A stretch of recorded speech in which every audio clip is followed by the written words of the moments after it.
Is Coach T a Hall of Fame coach in your opinion? No. Okay, so now that's actually crazy.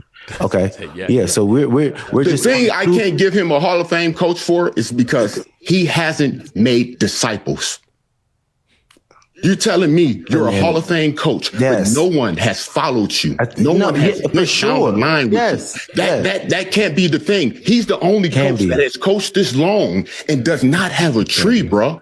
All right, he's the only coach that has coached this long and don't have a tree. And so when they say that, the initial soundbite doesn't necessarily make sense with old James Harrison, AKA Mr. Depot. Yep.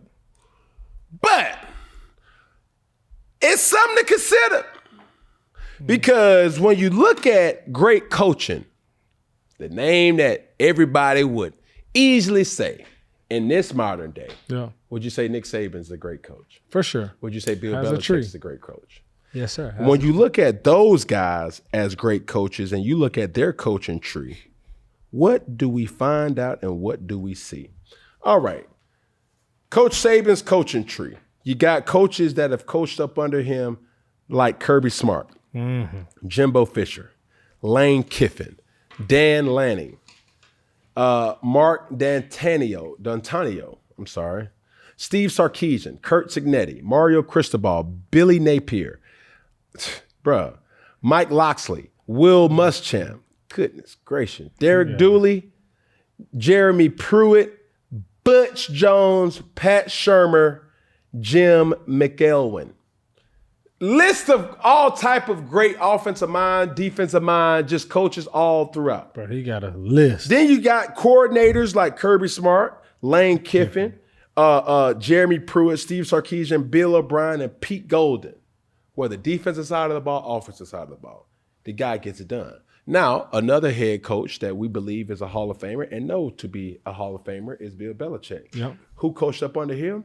You got Bill O'Brien, Brian Flores, Brian Daboll, Eric Mangini, Josh McDaniels, Romeo Crennel, Matt Patricia, Joe Judge, Al Gore, Gerard Mayo, Nick Saban. That is crazy. Now, to the point of James Harrison, Coach Tomlin's tenure as a 19-year head coach in Pittsburgh, Bruce Arians, and you have coordinators like Scotty Montgomery and Todd Haley. Yeah. I don't know, bro. I don't know. That tree ain't that, but he got a bush. He ain't got a tree. You got a plant. Yeah, that is. Yeah. You got a little bushel. You got and this is not to take anything away from Mike Tomlin. Yeah, he's a great coach with himself. A great coach. But if we're judging off that type of metric, I still do believe he is a Hall of Fame coach. Not by way of the disciple standpoint, because he failed miserably with that. What I would say is there's no other coach that has went 19 years with a winning record. Winning record alone is hard to do, especially in the National Football League. That is true. Now, I think sometimes his success has also been his biggest pitfall because he hasn't had, a high first-round pick or picks in the draft. But he's made every single pick perform probably more than any other coach during that time. Well, what does that have to do with him breeding coaches? That's the thing. Let's look away from the coaching standpoint. Let's look at players. And he's been able to get the most. He's from been his able players. to breed. Correct. To acquire great players and to get them to perform at a high level. Correct. See, the thing about this is we can't judge everybody the same. Just the same way. If you're trying to judge Cam Newton like you judged Tom Brady or you judged, Peyton Manning or Patrick Mahomes, that's not a good comparable there. If we're trying to judge John Harbaugh like we're judging Kevin Stefanski, then you start to factor in coaches like Bill Belichick, the Sabans of the world, right?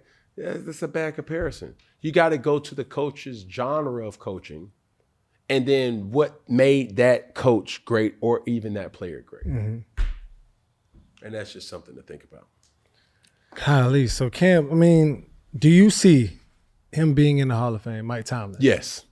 Just because off the not up under that disciple. Not under the disciple. Yeah, there's other ways of critiquing coaching, not just by what coaches have come from his coaching tree. Is that a good merit?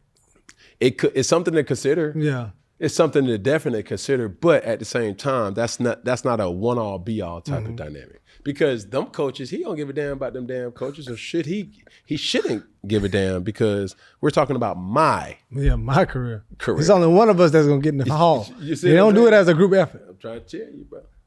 Just call it how you see it. Yeah. Do you see Tomlin coaching now, or do you see him taking a year off or coming back? I can see him taking a year off. Yeah. Just to breathe a little bit, because man, it's a 24/7, 365 job. Even though you got off season, you're really never really off. Because I know you haven't been an NFL coach, but from your experience, are coaches, is their schedule more stringent or tight than a player? Man, you can spot a good coach a mile away. Say that, why? Because first and foremost, I've never seen a good coach be a good father. I've never seen a good father who's a coach to be a good coach. Now, what I have seen is the ones that understand that something's going to sacrifice, they've involved their children in coaching. That what mitigates their inability to not have family time. Yeah. I see you at work. You know what I'm saying? Like, we work together. Yeah. And that's how we have our family time. But that statement of good coaches aren't good fathers is more than not true. Yeah. Because much that you give up, sacrifice, and man, my heart goes out to the wives, because it's very scarce with times. Like, think about Kurt Cinetti. Like, he goes from winning the national championship to now I got to start recruiting, because potentially guys going into the transfer portal, or guys that we can get from the transfer portal. He back at work today. You feel what I'm saying? Yeah. It starts all over again. So that's what you have to consider. But nevertheless, I do think Coach Mike Tomlin is a Hall of Fame head coach because of what he's been able to succeed personally. Yeah, and then like we've been seeing online, he's been able to support his daughter at Georgia. She's a gymnast there, so him being in the crowd, being a dad, has been something important. So that is something big for coaches. Well, is that it, Peggy? That's it, boo. I said, is that it, Peggy? That's it. We're gonna add a finger then. Gonna add a finger. Okay, Why you add your pinky then? Gonna add your pinky. All right. Why you add? Don't forget the thumb. The thumb.